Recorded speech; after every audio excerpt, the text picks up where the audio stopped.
Hello and welcome to the second module of critical reasoning. In the first module, we studied what is an emotion, how to understand it, how do you recognize an emotion, finally, how we have to be self aware before any reaction, and how do we self regulate ourselves in the state of emotions. Now, in this class, we will look at certain values of emotions which are often asked in the exams. For example, your situations will be tested based on your reactions, that is, are you empathetic or not? Are you empathetic or sympathetic? Do you show honesty or integrity? What is the difference between honesty and integrity? Are you bound by law or are you moral in nature? These are the kind of emotions that are tested in the examinations alongside certain other emotions such as motivation, etc. So, in this module, we will pick up the core emotions that are asked in the examinations. We will start with empathy, then we will study what is motivation, then we will proceed towards morality, legality, and finally integrity. So, this is the module, and by the end of this module, you will be able to link the question with the right kind of emotional value that they are asking. Before getting into the class, I want to show you something. All the notes that I'm using in this class is posted in the tests and resources section of Siddhi app. The link of the app is present in the description. In tests and resources, you have two folders which are very useful for you. The first folder is notes. In the notes folder, all the notes that is being used on YouTube is posted, including this reasoning notes. And in the tests, we have two different sections. First section is the old pattern tests which are still useful for MTS and CHSL exams. And in the second folder, there is a specific place that is allotted for Eduquity based questions in GS. So in GS, we have provided you tests for each subject, and these tests are provided topic wise. These are not just a mix of various random topics. So these tests are topic wise, and there are questions which includes multi-statement questions, chronological questions, match the following questions, and typical conceptual one-liner questions as well. So you can download the app and you can make the best out of all these tests. Now let us start talking about the second module. As I told you, the values of EI that we are discussing in this class are empathy, sympathy, motivation, honesty versus integrity, and morality versus legality. In the first module or the first part of the class, we will talk about sympathy, empathy, etc. There are certain states of reactions to a situation. For example, let us say our friend falls from a bike. The worst state is that we feel happy that he fell down, and we feel no, we enjoy the devil kind of pleasure by looking at his pain. That is the worst kind of reaction. You can say that is antipathy.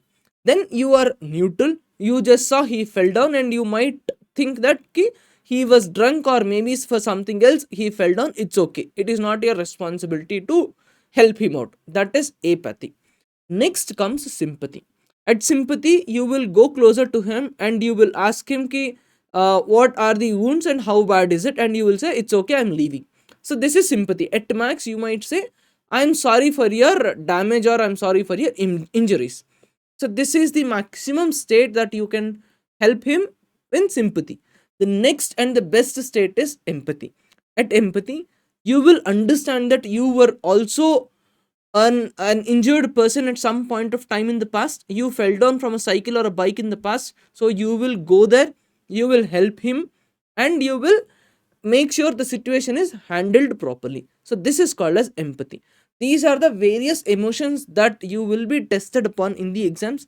You are expected to show empathy rather than sympathy in examinations. Even in real life, nobody wants sympathy of anyone. If you can be empathetic, please be empathetic, or else just leave from the place. Nobody again what wants any kind of sympathy. So please don't mark answers which say you are expected to show sympathy. You are expected to show empathy in the real life scenarios. So first is apathy. Before that, it is even antipathy, which is very worse. Apathy, sympathy, and empathy. Sympathy is where you are feeling sorry for them, and empathy is where you are understanding the situation. So one example case that I wrote here is, let us say it is your day one at Old Rajendra Nagar or Mukherjee Nagar. You went there to take coaching, but seeing the large number of students and the crowded hostel spaces, etc., you started feeling anxious and overwhelmed, and you met with a senior. The senior shows two different kinds of behavior. In one kind of behavior, he says that I came to this place around 8 months ago, and the first day when I came, even I felt the same thing, but it is our necessity that we have to adjust, so let us adjust. And he explains his examples, and he tells you how he adjusted and how he completed his coaching and he cleared his tier 1 exam and is now preparing for tier 2. That is one scenario. And in the other scenario, some other senior says, it's okay, this is all normal, this is old Rajendra Nagar and it is like this. So the second scenario is just sympathy, which is useless. Whereas the other scenario, where you are putting yourself in their shoes and understanding their feelings, that is empathy. So apart from life, with respect to examinations, in the answer choices, you are expected to mark empathetic answer choices rather than sympathetic answer choices. So empathy is all about you understand the situation, you sense the emotion, and you imagine yourself in their shoes, you imagine yourself in that position, and you respond with care. You show the right amount of care that is needed. Please understand, empathy is not about agreeing with someone. You might disagree with someone. For example, there is a drunkard and he fell down from a bike. If you are empathetic, you will understand that he fell down, and the first need is that he should be lifted and he should be given first aid. That is an empathetic response. You were empathetic and you gave him first aid doesn't mean that you are agreeing for a drunken drive. There is a clear cut difference between being empathetic and agreeing with the situation. So this is all about empathy, and empathy is all about providing support. Now let us look at some practice questions. And before going to the practice questions, I would like to tell that there are so many comments asking us to speak in English, but I would like to clearly say that that moment has passed. And on YouTube in Siddhi, we will use only English.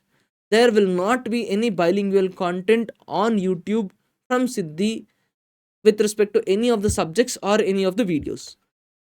There is a possibility of bilingual courses in the application, but those courses will be planned and they will be provided after the completion of CGL Tier 1 exams, because at this moment nobody knows what is actually being asked in the exams. All these notes that we are preparing and taking classes are based on the reviews received from different aspirants who gave the examinations. So based on this, it is not moral to create courses. So we will wait for the actual keys of selection phase 13 and probably CGL Tier 1 as well. And once we understand the standard of the examinations and once we understand the quality of content that is needed, courses will be created, and there we will consider creating bilingual courses, but there will be English medium and English content. Siddhi will cater to everyone who is from all corners of India and who can understand English. And my welcome, my wholehearted warm welcome to all those people who are saying that we are from Northeast, we are from Rajasthan, etc., we are from Manipur, etc., etc. I'm so delighted to see you all on this platform. So welcome to Siddhi. I hope you enjoy our content and you make the best out of this. Now let us start practicing the questions. So the question says, your classmate is unusually quiet and he submitted an assignment. What is the empathetic thing to do? As said, as I told you, this is a practice PDF. So I gave you the keywords here, or else they will ask you what is the right thing to do or what you are expected to do. So if someone is unusually quiet, it obviously means that they are feeling sad, they are feeling depressed, they are not, definitely they are not okay. So the right thing to do is to go to them and ask them, are you okay? And if it is not a private matter and if it is comfortable for them to share it, then ask them to talk it out. So you ask them if everything is okay, and again you will not force them to talk to you.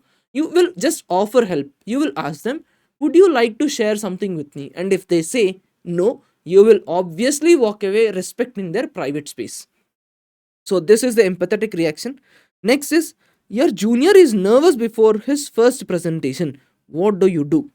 So this is again an empathy based question. If your junior is nervous, you will understand his situation. You have to fill yourself in their shoes Go to them and tell them that once upon a time, even I was in my first year, and then I felt nervous, but it is okay. This is absolutely common. Calm down, take a deep breath, and focus on the presentation. Do not focus on the outcome. Do your best without focus on the outcomes. This is the same thing that we keep telling you with respect to the examinations. No matter what the scenario is, no matter how hard the question paper is, it is okay in the exam hall. Stay calm, give your best, do what best you can do, leave the result. Once you come out, we can handle with all those things that are happening which is not right. So this is the right kind of empathetic response. Next, a friend is venting out about a family problem. He continues to tell you his problems, and what is the best response? Obviously, the best response is you will sit there, you will listen to them, and once you understand their concerns, the first thing that you will tell is it is really a tough scenario, it is difficult to handle, and I'm glad that you're coping with this, right? You're coping up. I'm so glad. This is a right kind of empathetic response. If you say others have it worse, this is wrong. Never compare anything, and such options are wrong. Again, it is not your fault anyway, is also wrong. He is expressing his problem. When he is expressing his problem, he knows that it is not his fault. He knows that it is because of various reasons, and that is not what he is expecting from you. Your friend's expectation is that you will listen to him. So the right kind of the right kind of response is you will say that sounds really tough, and you will ask him if he wants to talk more about it. So if a person is frustrated, if a person is depressed, if a person is angry, and a person is not doing okay, the right kind of response is ask them if they want to talk anything, listen to them, show empathy. If it is wrong, tell them that yes, it is difficult for you to handle it, but do not compare. The trap options are you will compare, you will ignore. Both the options are wrong. You are not expected to do it. Next is a teammate underperforms due to health issues. How do you show empathy, or what is your reaction? The key word here is a teammate. In the next module, we will discuss more about team behavior. But when you are expecting, or when you are in a team, the expectation is that all the teammates are expected to have each other's back. Unity matters. Unity is extremely important within a team. So if one of your teammates is not performing properly, you are expected to carry the load and fight for the team and complete the task. So if your teammate is not doing properly, you are expected to understand that it is difficult for him, give him your helping hand, bring him out of the problem, and complete the task together. So this is a right kind of team behavior and the team ethos. Always comes first, your unit comes first, and then your personal self. That is the last thing that you are expected to do. At least in the options in the exams, the last possible answer choice that you will pick up is prioritizing your individual above team. Next, fifth question, your sibling is angry after being scolded by the teacher. What do you say? This is the right kind of or the right style of questions. As I was telling you, please don't consider these questions as silly. These are based on certain specific topics of the syllabus. So, your sibling is angry after being scolded. So, this is your sibling's current emotions. So, your empathetic response is that you will fill their shoes and you will assume yourself in the position. So, when you assume yourself in that position and when your teacher is scolding you, obviously you will feel sad and you will be hurt. So, the right kind of response is I can understand that you're hurt. Would you like to talk about it? So, this is the common or this is the necessary response or the right kind of answer choice that you have to make. So, this is all about sympathy, empathy. The next part that we have to discuss here is motivation. When it comes to motivation, the basic meaning of motivation is a drive for us to do something in odds. That is a drive that is necessary to beat any kind of odds, rise like a phoenix from the ashes, and give your best. Now, there are two kinds of motivation. One motivation is intrinsic motivation, the other motivation is extrinsic motivation. If the motivation is from within, if it is from within yourself, such motivation is called as intrinsic motivation. If the motivation is because of any external factors, it could be a reward that you will get after the completion of a task, or it might be a punishment if you fail to complete the task. Any kind of either reward or punishment, or it might be a simple speech from your favorite idol, from your favorite leader. Any kind of external push factor is called as external motivation. So motivation is the drive that is needed to do things at difficult times. There are two types of motivations. One is intrinsic and second is extrinsic motivation. Now, the first thing is, intrinsic motivation is always better than extrinsic motivation. Whether it is intrinsic or extrinsic doesn't matter, but motivation is always temporary in nature. So you need to reinforce the motivation at all times to stay consistently motivated. Let us take an example of our own preparation journey. In the preparation journey, it is extremely difficult to stay motivated. We get n number of occasions where we start feeling demotivated. It could be as simple as getting bad score in the mocks, or maybe you feel burnt out and you are exhausted, and once you open your Instagram and you start scrolling, you will see all your peers faring much better in their lives. You will see that their lives are extremely colorful. They are going to trips and and posting all those things on the Instagram, and once you see it, you start feeling demotivated and you might start questioning yourself, why am I like this? Why is my life like this? So there could be n number of scenarios where you might feel demotivated, and it is extremely difficult to maintain motivation in a marathon journey like this. Competitive examination preparations are always marathons, these are never sprints. So in such a scenario, the only way to maintain motivation is to reinforce it from time to time. Now imagine this situation. Instead of having, let's say for example, you made a very large goal.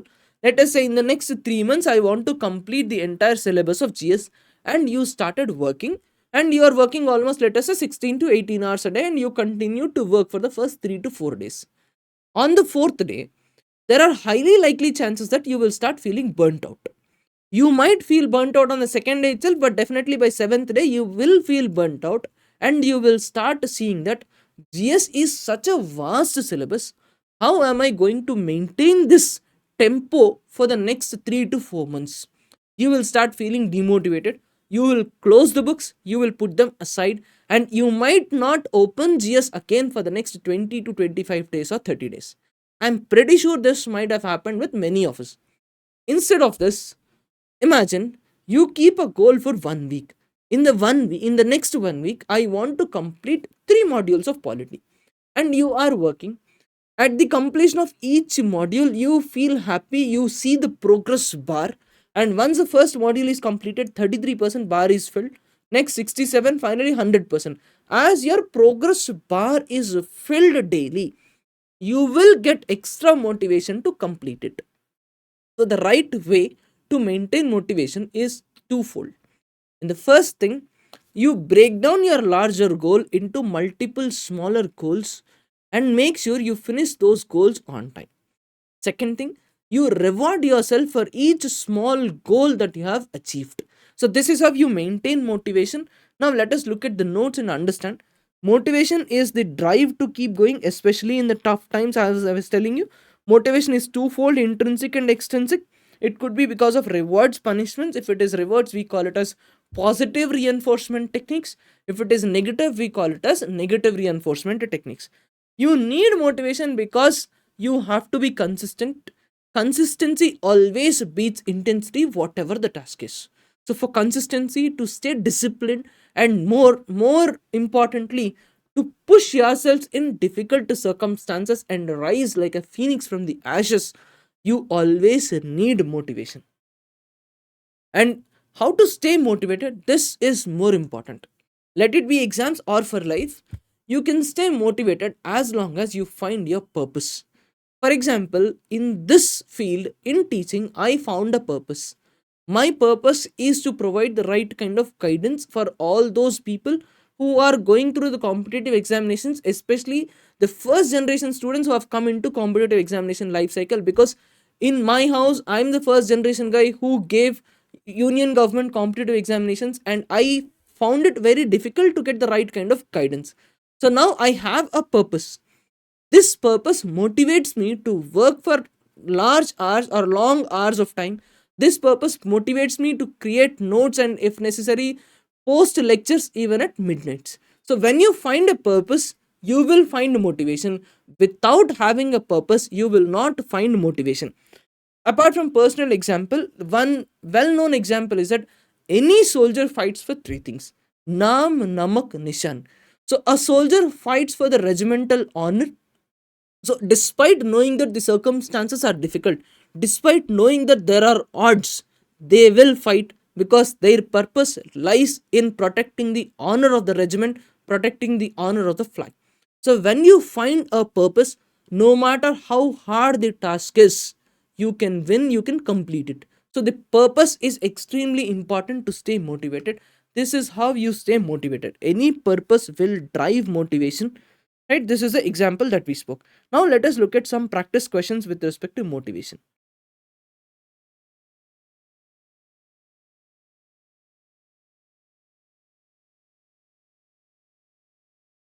The first question is, you have failed in your exam.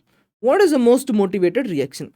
So when you fail in the exam, if you feel demotivated, if you are not interested, you will first, if you don't understand your emotions, then you will blame the exam question paper, you will blame the circumstances. If you understand the emotions, you will feel that I worked hard, but it is not enough. I have to work harder. That would be a reaction if you have motivation and if you understood the right kind of emotions. So, others have it easy, I don't. This is blame shifting. The exam is rigged anyway. This is also blame shifting. It is over, I'll never clear it. This is again depressed, and you are reacting with respect to your emotion, whereas emotion is not equal to action. So, the right kind of response is, next time I will prepare smarter and I will win. Next one, your friend is demotivated and he is often getting poor marks. What should you say? When your friend is demotivated and when your friend is getting poor marks, then obviously the right thing is that you will ask him to introspect, you will ask him to check where he went wrong. So you never study seriously. This is again blaming. Blaming is wrong. You are not just smart enough, this is judgmental.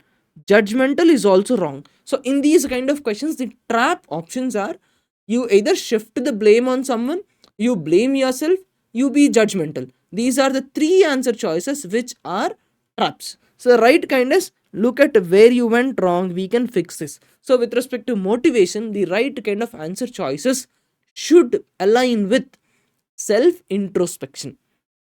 So this is the keyword for you. You feel tired and you are low and halfway through the syllabus. You're tired, your half syllabus is also not done yet. What is the right thing to do? First thing is blame your teacher. Wrong. This is blame shifting. Scroll on your phone for hours together. This is also wrong, but this is the usual thing that we do in our life. This is absolutely wrong. Next is to quit studying. This is wrong. Take a short break and revisit your goal. This is also in line with self introspection. So, the right kind of keywords, for example, in the earlier topic that was discussed, is about empathy, showing empathy and acting accordingly with care. In motivation, the keyword is self introspection. Whichever answer choices are in line with these core values, those are your right answer choices. Next question, which of the following is an example for intrinsic motivation? Intrinsic motivation is a motivation that comes from within. So because your parents force you, it is wrong. If your parent is the external factor, your friend is also studying, this is wrong because friend is an external factor. You are studying because you want to understand the subject deeply. This is your purpose. Your purpose is that you want to understand the subject. When you find the purpose, you have motivation from inside. So, this is the right answer choice, that is intrinsic motivation. Next question, and the fourth answer choice again is a trap answer choice. For example, studying only to top the class. Here, you want to understand the subject deeply. This is the actual purpose. Whereas, the hint word here is studying only to do this class. This is a temporary activity. So, that is not intrinsic motivation.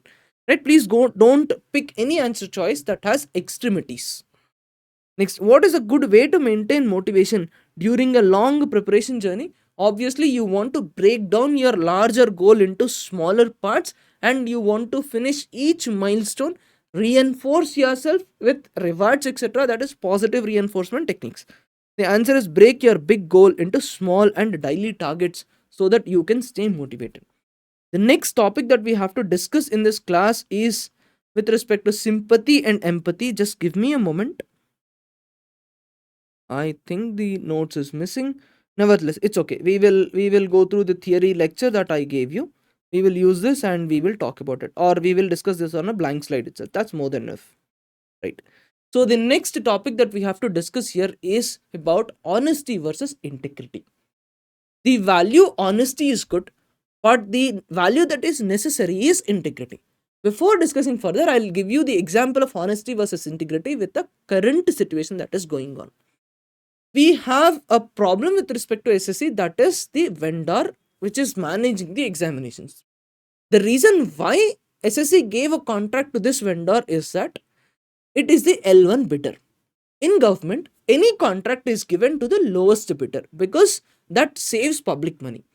But the officer who is designated to give the bid is also authorized to do the technical evaluation, and if the officer feels that this company is incompetent to conduct the examination process, or this company is incompetent, it is ill equipped to complete the project, then the officer can write it in detail on paper and they can grant this bid to the next bidder or next highest bidder as well. This is called as technical audit. Ideally, an officer has to follow the technical audit as well. Now, the problem why the officers are not doing technical audit, or the problem why the officers are going for L1 bid, is because of certain provisions of Prevention to Corruption Act. Let us not get into the technical details and let us understand what is honesty and integrity. If an officer is honest, he will give the bid to L1 bidder. That is, he is following the letter of the law.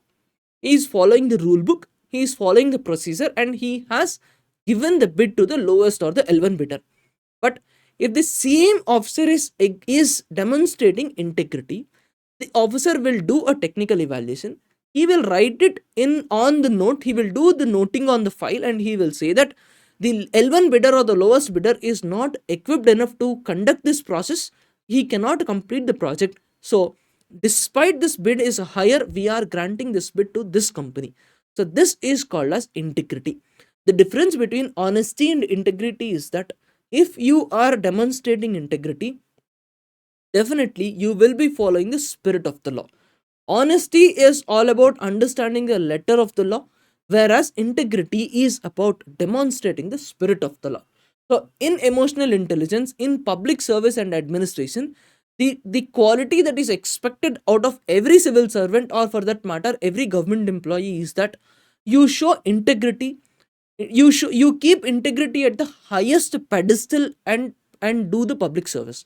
So this is all about integrity versus honesty. Now let us do some questions and I'll explain this using the theory. Just give me a moment. Team behavior dynamics, social ethic, these are for the third module for us to talk. The choosing hard right versus easy wrong, this is also for the third module, that is application. Morality versus legality.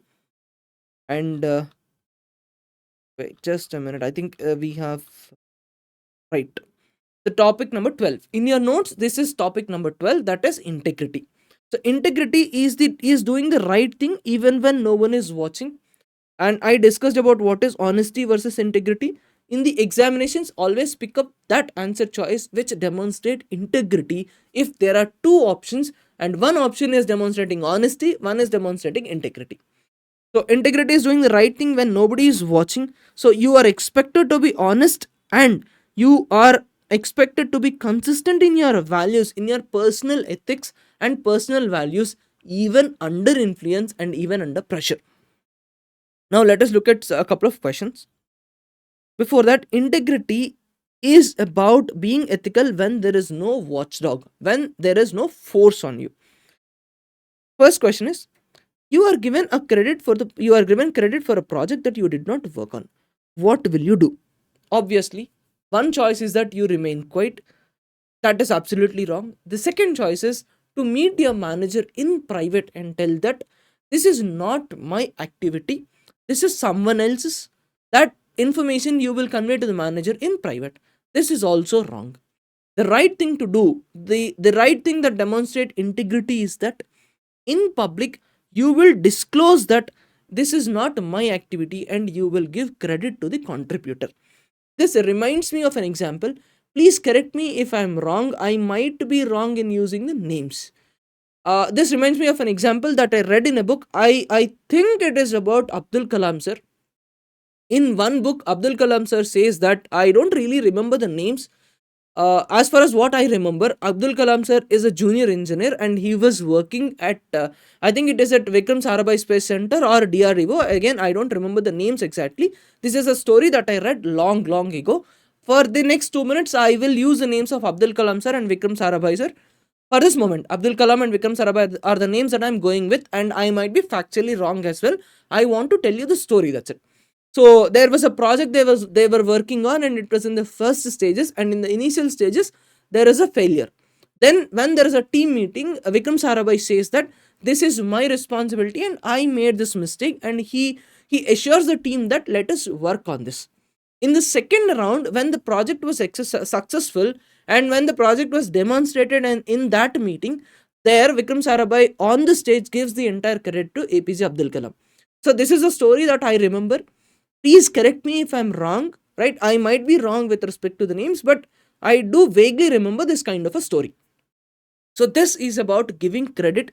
If you are a person with integrity, you will accept your team's responsibility, you will accept your team's responsibility for failure, but you will give credit to the team for the person who won. So this is the first question. Next is, you accidentally receive your friend's test paper. It has all the answers. What do you do? The right thing to do is that you will definitely inform your teacher immediately and you will return the paper. Take a picture first. This is obviously wrong. Return after copying the answers. This is also wrong. And using it to check your own is also wrong. The trap options in these kind of questions are stay silent, take an action in private. Both these are wrong. When something wrong happens, you are demonstrating your integrity only when you are acknowledging the wrong in public but not in private. Next question. In a group task, you made a major mistake. What shows integrity? So you made a mistake. Obviously, you own the mistake. You acknowledge before the group that this is the mistake, and you take the help of your group and do whatever is necessary for course correction. So blame it on others silently is wrong. Hide it and hope no one notices. This is also wrong. Admit your mistakes. Right? This is demonstration of integrity. The next question. Your teacher praises you for topping the test, but you realize that your paper was miscorrected. What do you do? So your teacher doesn't know. Integrity is all about what you are doing when nobody is watching you, when nobody is enforcing anything upon you. So the right thing you are expected to do is that you inform the teacher about the mistake. Keep the rank and remain silent again is a wrong answer choice. Say nothing but feel guilty. This is a trap. When your teacher publicly praised you for an achievement that is not yours, feeling guilty in private is wrong. Integrity is that when you are demonstrating it publicly. So that is the kind of answer choice that you are expected to pick up. This is about integrity. Then the next topic that we have to talk in this module is about morality versus legality. On paper, something might be right, but it might be immoral as well. For example, let us take the same case of the protests that were happening in the Lati charge that happened on the teachers. Now, the protest might be illegal. The protesters might not have taken the authorities' permission, so that might be illegal. But the question is it moral or immoral? Definitely, it is immoral because there was no means of violence that we used. All the teachers and the protesters were calm and quiet. Nobody was inciting violence.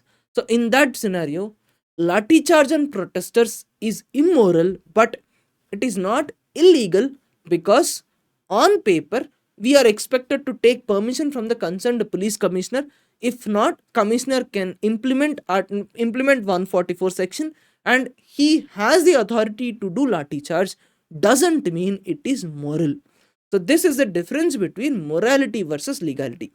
In emotional intelligence based questions and in ethics based case studies or in any situation reaction test, you are expected to demonstrate morality even if it is not legal. So, in these papers and in these modules, morality comes above legality, integrity comes above honesty. Now, let us look at the notes and let us discuss some questions on morality versus legality. Just a second.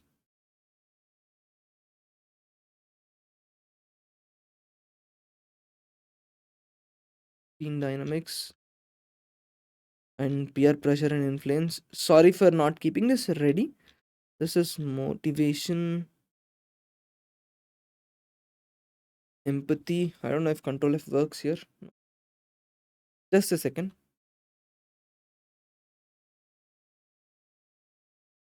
The pressure and influence, team behavior dynamics, social ethic. These are all for the next module. Choosing the hard right versus easy wrong. This is my favorite topic. Yep, this is morality versus legality. Morality is all about deciding what is right and what is wrong based on values, inner conscience, and ethics. When you are doing something immoral, but still it is sorry, when you are doing something immoral, even if it is legal, you will face a problem called as crisis of conscience. That is, your inner voice will tell you that what you are doing is wrong. For example, you are an inspector who is about to order a lathi charge on the teachers who are protesting. Inside, you know that you studied from the same teachers. So, ordering a lathi charge on them is not immoral. It is immoral. So, you are facing a crisis of conscience there. Doing something moral is when you are following values, you are following ethics, and you are following your own conscience. Whereas legality is something that is allowed by law. It is illegal when it is prohibited by law, it is legal when it is allowed by law. Everything is not right just because it is legal. So, something can be legal but it is not moral. Similarly, something can be moral but it is not illegal as well. Let us look at a couple of questions. First question is, a poor man is caught stealing the medicine for his child. What is the legal versus moral view? In ethics, we call this as a classical case of Heinz dilemma. So, there you are a poor person, you are stealing a medicine for your child. Are you correct or are you wrong? You are wrong because whatever you have done is illegal, stealing is illegal. But are you right? Yes, you are right because you stole this for your child and you are poor. You cannot buy the medicine. If you weren't poor, definitely you would not have stolen. So, whatever you did is moral and ethical. In situation judgmental tests, prefer morality over legality. The right thing is, it is moral, but it is not legal. It is illegal, but it is morally understandable. Next, you find a legal loophole to avoid paying tax. What should you do? Ideally, if there is a legal loophole, it is okay, you can utilize it. But in these examinations, obviously, you are a moral person, so you will definitely avoid it because it may be legal, but it is against the national interests. This is not my statement. If there is a legal loophole, you can utilize it. This is not my statement. It is a statement of the Supreme Court of India. There is a case where Supreme Court said that tax avoidance is wrong, but tax planning is right. So, if you are using the letters of the law, if you are using the provisions and clauses which are there in the law and you are finding a loophole in it, then it is tax planning, but it is not tax evasion. Next is, your friend lies on his resume, but he gets his job. What is your view? It is obviously unethical, even if no one is harmed. So, this is immoral, this is illegal, it is unethical. Next, During a floods, you break into a locked store to rescue trapped people. Now, this is illegal because breaking into a house is wrong. But you broke the key to get into the house and bring those people who are trapped inside out. This is moral, but this is not legal. So, this is illegal, but it is moral and it is justifiable. So, these are the kinds of questions that are asked in this topic.